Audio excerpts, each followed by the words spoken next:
Assalomu alaykum. Biz koinotga nigoh bilan boqadigan bo'lsak, millionlagan, milliardlagan yulduzlar borligini tasavvurimizga sig'dira ham olmaymiz. Koinotda shunday yulduzlar borki, ular quyoshni nuqtaga aylantirib qo'yadi. Uning nomi Uvayskuti. Qizil gipergigant yulduz bo'lib, u quyoshdan taxminan 1700 barobar kattadir.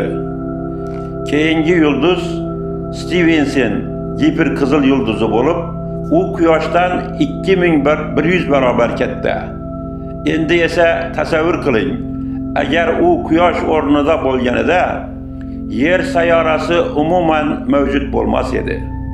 U Marsni, Yerni, hatto Yupiter orbitasigacha bo'lgan masofani qamrab olar edi. Stevenson yulduzi esa Saturn orbitasidan ham tashqariga chiqib ketar edi. Biz esa uning oldida zarra ham emasmiz.